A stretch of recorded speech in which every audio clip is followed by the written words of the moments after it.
Hello and welcome. My name is Dr. Ashante Aller, and I am a core faculty member at UAGC. I will be the host of our session today titled Videos and Infographics, Creating Effective Do-It-Yourself Resources to Support Learning Outcomes. By joining us today, you acknowledge that this session is being recorded and will be shared with TLC-related materials. Microphones will be muted for this presentation, but we encourage you to post questions and comments in the chat. Also, we have enabled live transcription. If you would like to use it, just click the live transcription button at the bottom of your Zoom window. Now, I'm pleased to introduce you to Karen Menti, Outreach Librarian, Dan Hughes, Lead Multimedia Designer, and Jennifer Dunn, Online Writing Consultant. Thank you, T. My name is Jennifer Dunn. I'm online writing consultant, and I create multimedia learning tools, excuse me, in the Writing Center. And I'm Karen Menti. I'm an outreach librarian for Zovio. I'm Dan. I'm the lead multimedia designer for Zovio. Today, we wanted to talk about strategies for creating quality videos, infographics, and tip sheets that everyone can produce regardless of skill level, and how to avoid copyright violation. We hope to share our experience and research with faculty today so that you can create videos and infographics that are more effective and help students to meet the learning outcomes of your courses. All right, next slide. Today, there are many free DIY video resources out there for instructors to use, many of which you may be familiar with, including Screencast-O-Matic, TechSmith Capture, Instagram, Twitch, VideoPosit, H5P, and more. And it's important to understand why it's beneficial for learning service providers and faculty to incorporate video into instruction. Students spend an average of 1 to 2 hours a day streaming video. So video learning is a way to meet students where they are, and it's become critical in order to stay relevant to the modern learner.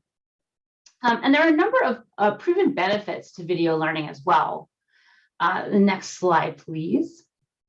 Studies show that videos improve students' understanding of difficult concepts, and video particularly can be an effective tool. It enhances retention by guiding students toward ideas and course concepts that are most important to retain. It helps to manage cognitive load by illustrating the abstract, complex, and hard to visualize aspects of learning. And it helps to break down large amounts of information so that students can focus or know what to focus on, know to focus on the most important course concepts. It also enhances learning by increasing engagement. And it's a way to meet students where they are. It promotes active learning. And finally, it supports social presence in the classroom, which, according to the community of inquiry learning theory, supports the learning process. And video helps students connect personally with their instructor by showing students that faculty understand how they learn. Next slide. But with this in mind, video is not always the best choice. Studies have found that video is most effective in conjunction with specific homework assignments, when presenting highly relevant and specific content, when presenting a lot of information or complex information that can't be easily compressed into a handout or an infographic. It's also useful to reinforce ideas explained elsewhere in the course. And finally, to establish that social and teacher presence in the classroom. Okay, next, Karen's going to discuss the pedagogy for infographics and tip sheets. Thank you, Jen. Infographics are a way to represent data visually. They're designed to present information quickly and clearly. And because of this emphasis on visuals, they're highly noticeable. They're attention grabbing, especially in an online course where so much on screen is static or text-based. Another benefit is they're multimodal. So they appeal to both visual and textual or verbal learners. Studies have actually shown that graphic representations of data help learners both with processing and retaining information. But more pedagogically speaking, infographics have shown in studies to help learners not just with the basic skills such as rote learning and memorization, but actually with those higher order skills such as critical thinking and problem solving. And not only are infographics an effective way to present information to your students, But there's added value when you assign a learning activity where students must create their own infographics. That enables them to process and engage with the information on multiple levels.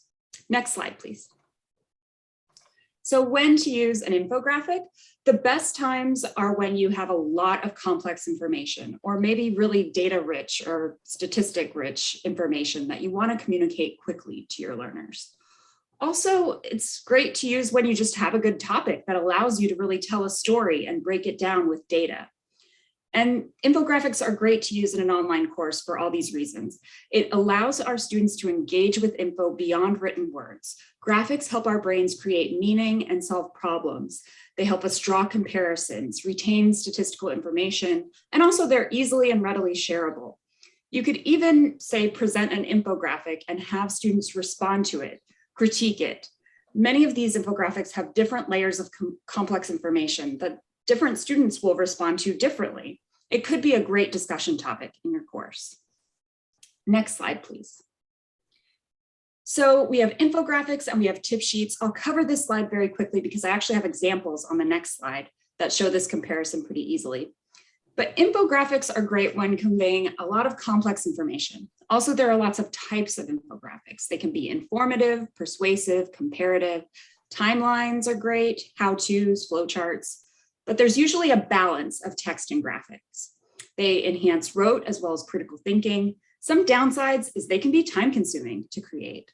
Also, it's difficult to ensure accessibility. If you have a lot of graphics, you need to make sure you provide clear alternative text for any graphic with meaning. And tip sheets, on the other hand, well, they're not super exciting, but they're very utilitarian. Easy to read bulleted lists, fairly easy to create, and easy to make accessible, as we'll see on the next slide. So here's a side-by-side comparison. These are two learning objects created by the UAGC library to help students. One you can glance at and get a pretty good idea of what it involves. The other one, not so much. You have to really read it. That isn't to say tip sheets aren't useful to have in courses as well, but this illustrates some of the benefits of infographics. Now, this infographic on the left is designed to help students prepare for live tutoring. This modality allowed us to break the information down in really bite-sized chunks of information so we wouldn't overload students. We even used the image of the smartphone to model for students the way a question to a tutor might look to them. And we could include a section to do a side-by-side comparison of the instructor's role versus the tutor's role to really help students understand what types of questions a tutor can and cannot answer. Now, we create a lot of tip sheets in the library. I added the one on the right just to give you an idea of how this differs from an infographic. You'll see it's much more text heavy, not as attention grabbing, but easy to reference, easy to follow step-by-step instruction. Now, this infographic took me several hours to create, definitely a labor of love, but the tip sheet I did in maybe 1 hour. Now I'll pass it back to Jennifer. She'll be covering best practices for creating effective learning videos. Thank you, Karen. Yeah, how do we create an effective learning video based on research strategies? Next slide. Okay, here's an example of a video that instructor Nathan Pritz and I worked on to create for a specific assignment in his English 225 course. It's important to include a picture or a video of the presenter to increase engagement and establish a connection. Include short video clips of yourself or of the presenter, but not 6 minutes of just a talking head. Use visuals as well for best results. If you're not comfortable with video, that's fine. I understand that. Show a picture of yourself somewhere in the presentation if that's more comfortable for you, along with your voice, something to establish that instructor presence. And you want to consider presentation quality, framing and lighting. Test your webcam and make sure that your face is centered in the frame and that the lighting shows your face. You know, students want to see you. They don't really want to see that silhouette of you or your office ceiling fan. You know, we've all done that at one time or another, but they really want to see you and connect with you. And if you have trouble with that aspect of it, Dan is on hand, and he can probably provide some great tips and tricks if you have any questions about how to achieve quality webcam video. Use conversational language to connect with students as a relatable and real person, and this also helps to keep them engaged. Create videos for specific course content. Highly relevant content offers the greatest benefit for students, And here you can see in this particular video that this addresses the week 5 final paper outline. So it has a specific focus and purpose. Consider accessibility and inclusion. Captions must be included for basic accessibility. Now here, Nathan uploaded this video to Vimeo, which creates automatic captions, which make the video accessible to all viewers. So Vimeo and YouTube both provide automatic captions for the viewers. So these might be good platforms to use for accessibility. It's just an easy way to make your videos accessible to everybody. Next slide, please. All right, and some other final tips for creating an effective video. Be sure to include visuals and pictures.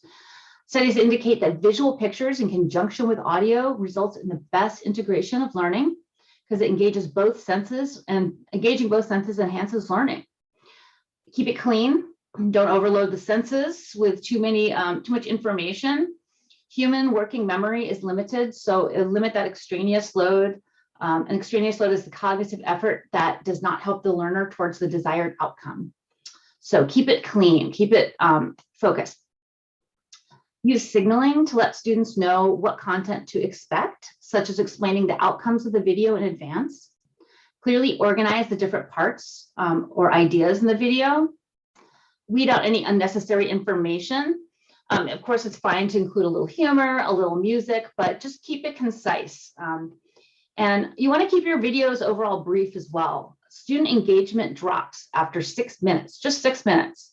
So keep these videos that you're making for your students short. Speak quickly and with enthusiasm, but not too quickly either. Quickly and with enthusiasm. And if possible, incorporate some sort of interactive component or questions. Something that gives students control. If they can click around in the content, that's great. But if that's not possible, or if you just don't have time to learn a new platform, you can include guided questions for the student to consider while watching the video to create that sense of interaction.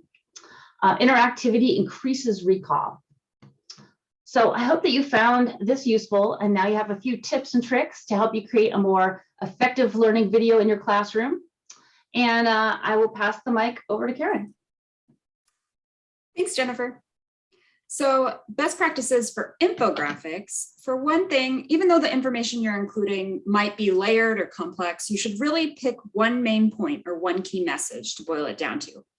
Ideally, you'll also have a good topic, something that can be told in an interesting way using graphics or visuals. Also, make sure you have a clear purpose. Are you making a comparison with two things, maybe showing the cause and effect, or a problem and a solution? Are you telling a story? Are you trying to persuade an audience? And maybe you're doing a few of those things all at once, but start by defining for yourself what your purpose is. Also, try to balance your images with text. White space is important. The graphics you choose are important. And so try to limit your text so it doesn't overwhelm the page. A good trick is to look at everything you want to convey. And if you can somehow convey it in an image, maybe with a chart or a graph, or even an icon, do that. We actually have a great text in the UAGC library all about designing infographics. It's called Cool Infographics. I've included it on the reference list, but the author, Randy Crum, says to stick to the 5-second rule. That rule means that within 5 seconds of staring at your infographic, someone should be able to figure out exactly what it covers. Next slide, please. So once you figure out what you want your infographic to say and its purpose, make sure you're using those good design practices that Jennifer already mentioned. Make sure you're maintaining a clear and consistent style as well. Use UX design principles so all users can experience it easily. Ensure your infographic is accessible. Don't overwhelm the learner with lots of different fonts. Have a clear structure and flow to the design. And you'll likely be using some colors, so make sure to check your color choices with a color checker for readability. There are so many great free infographic creation platforms out there. Most have a free version that you can try, and it's a great way to just get ideas for structures and designs that you can adapt and create yourself. For me, I look at Canva usually for ideas, and I might see a structure that I like, or maybe some color combos, and then I just go to PowerPoint and I build it out myself. So here's a list of a few platforms that you might check out to get started. Also make sure you're accurate. For example, your pie charts should always add up to 100%, that kind of thing. Fact check yourself, provide references for the data that you use. And also don't forget to include your branding or your logo or your own copyright statement. You will work hard on infographics, so you should protect it. On that note, I'll hand it over to Dan to talk about copyright. Hey there. So we're going to talk about the copyright and intellectual property, otherwise known as IPs. We're also going to talk about fair use and copyright licenses. So this is a very dense topic, and I've done my best to sort of whittle it down to the most important things for people who work within universities. They're creating educational materials. So one of the most important things to understand about copyright and intellectual property is that even if they haven't registered anything with the government, they're still protected under copyright law. So the minute somebody uploads something to YouTube or some other sort of distribution site like ArtStation or something like that, where they've taken something that they've made and sent it out there for everybody to look at, it's still under a copyright or intellectual property law. So what is protected? I bolded some items here that are the most important things. So literary works, pictorial, graphic, and sculptural works, which means anything that's artistic or design oriented. Motion pictures. So if you're using video or something that somebody else created in a multimedia sort of video platform, those sorts of things are protected.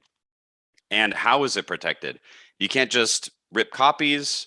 You can't change one or two small items and then send it out as your own piece, which would be called a derivative work. And you can't also just distribute those as well. And there's a couple other things on this list here that's more pertaining to things like plays or musicals and things like that, or music in general.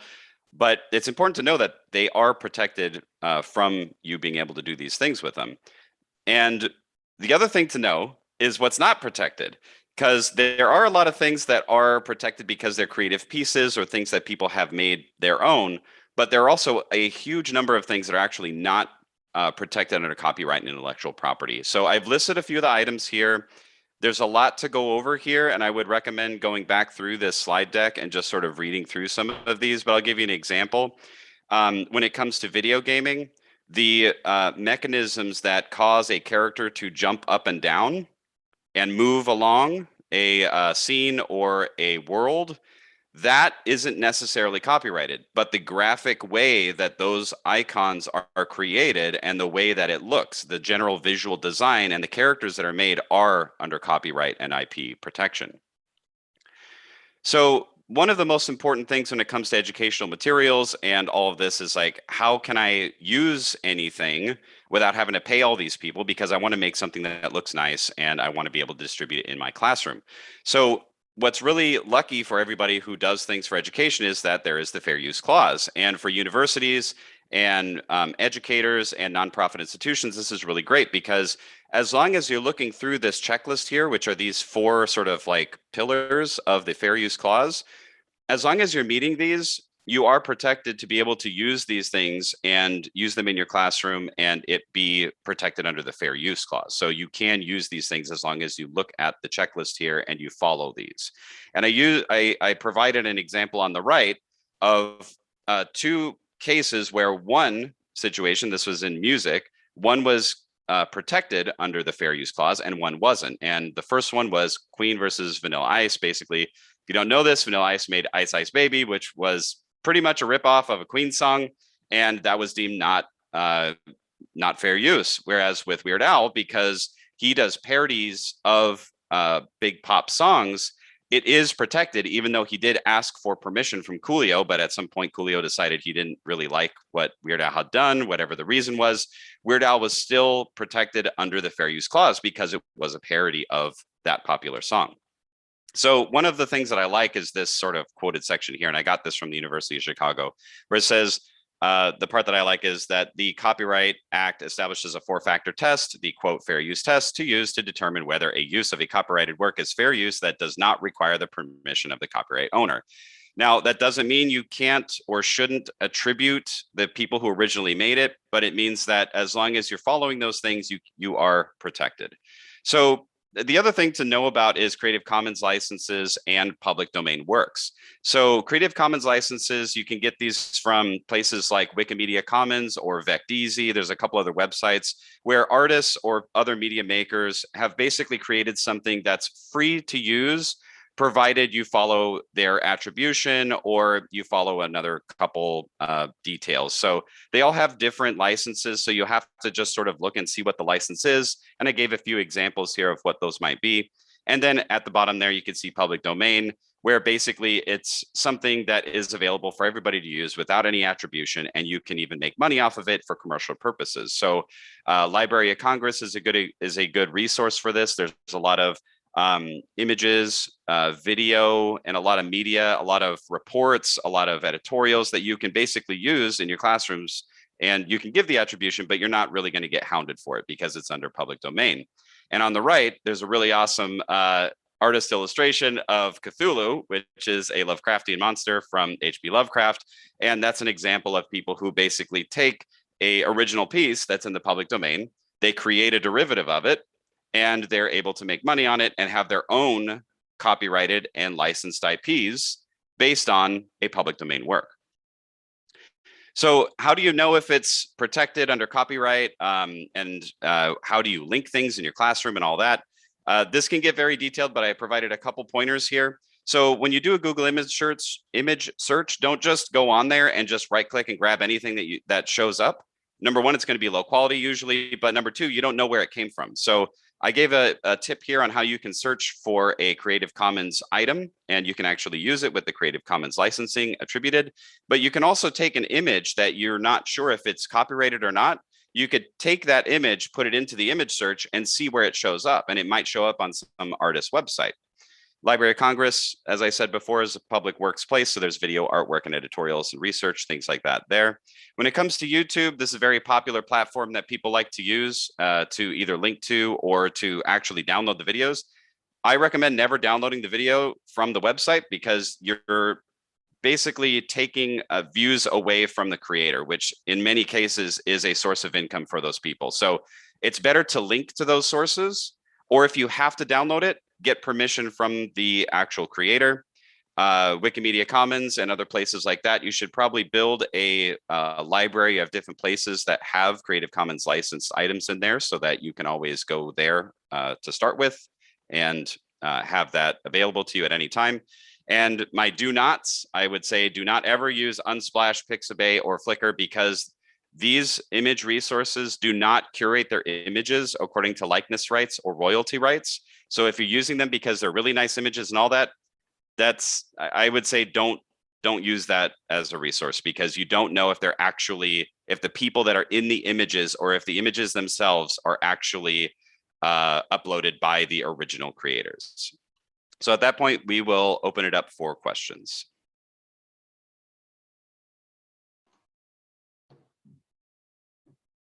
Ask away. I just have one quick question for the panel, and it's my lack of knowledge. When I taught at the not-for-profit community college level, copyrights and that thing was a little bit different than it was when I started teaching for Ashford back in the day as a for-profit institution. Can somebody talk just real briefly, high level, about what some of the differences are in relation to copyright between not-for-profit education institutions and for-profit? I'll handle that one. Yeah, it can be very, very detailed and difficult to maneuver. I would say that if you have a resource that you can get in contact with at the university that you're at to just check with any of these items beforehand. But basically, when we went to that fair use part, it talked about nonprofit institutions and educational. There's a lot more leeway with them because they're not capitalizing off of taking things from other people and utilizing it. Whereas for-profit means that you're basically finding a way to capitalize off of these items that you're pulling. So there's just a sort of a difference in how the organizations are put together and whether or not it hits those fair use checks. But there's a lot of examples of for-profit, either small studios or institutions that are also covered under fair use clauses. But it's best to contact whoever the person at your institution is to make sure that you're following the fair use checklists. And most places will have a fair use checklist that you can actually go through and see whether or not what you're doing with it is covered. Hopefully that helps. Thank you. So just in case anyone thinks of a question after the session, what would be the best way for them to reach out? I can put the email addresses for the library and the Writing Center in the chat. And then Dan, if you have a contact info that you'd like to share, that's you could do that as well. Will the folks be getting a listing of our email addresses so they can just send us the emails directly? Or should I put it in the chat? I think put it in the chat. I know that's what other speakers have been doing. So I'm going to scroll and look for any last questions. I know that you all did a good job of answering them as they came through. So thank you for that. I'd like to just say one thing, because I know that the thing with copyright and intellectual properties, I used to work at like gaming studio, and it gets really, really complicated. So the presentation here was to try to do as high level as possible to like get sort of the brain started and looking at these things and thinking about them, and doing your due diligence, especially with the fair use part. But I do recommend there's tons of resources out there. There's a lot of other places where you can find checklists and just go through it. And I would say that the most important thing to take away from it is to always be giving attribution to the people who have made the original content, and to make sure you're going through the checklist and make sure that you're keeping like the spirit of the idea of copyright in mind. Because especially nonprofit institutions and educational institutions, when the whole point is for learning and educating people, there's a lot more leeway in those areas than taking somebody else's work and then trying to make a profit on it by selling it as your own, for example. So I just don't want anybody to get like too scared of just like even looking at images, but definitely talk to the people at your institutions that are the experts at it to help you out if you have questions. Does the library center already have on hand a list of common resources particular to a certain course or program alignment that you have already checked, where instructors can go on and just pull that and plug it into their classroom? Do you guys do that? We are involved in the course development process. So as a course is developed, we have the opportunity, both myself in the library and Jennifer and the other writing experts in the Writing Center, we can make recommendations about some of our existing resources. We determine what sections maybe we need, like to help scaffold a research assignment or help students use the library or navigating different writing prompts, things like that. Does that answer your question? Perfect. Yes. Thank you, Karen. Great. Yeah, All I love right. to. Oh, go ahead. No, you go ahead. I was just going to say, yeah, we have a lot of pre-made videos. If you want to offer writing or research help to your students, we're in the Writing Center and the library have many videos that are already available, some of which are interactive. So feel free to reach out if you're looking for anything specific to help your students. We have a lot of these resources too on the CETL page. We have specific pages for the Writing Center and library and subject tutoring in CETL. And we have resources, even like HTML announcements pre-made that you can copy and paste in an announcement in your Canvas course for things like directing students how to get tutoring help or how to navigate a library database or other resources like that, doing paper review, for example. That's awesome. So there are a lot of already made resources out there where instructors can go and make it easier if they're not comfortable with the DIY approach. Yes. Exactly. We try to make it as easy on faculty as possible. We know you you are strapped for time. And if you see a need for something like that, reach out to us. We love ideas. And you have the best insight on what will help students. So let us know. Well, as someone fairly new to the institution, I very much appreciated all the information that you shared with us today. So thank you, Karen, Dan, and Jennifer. Thank you, audience, for your participation in our session today. And we encourage you to attend the next keynote presentation. This will be with Dr. Karen Sibley, and it is titled Serving Students, Transforming Society, and it will take place at 2:00 PST today. So enjoy the rest of TLC. Thank you. Bye.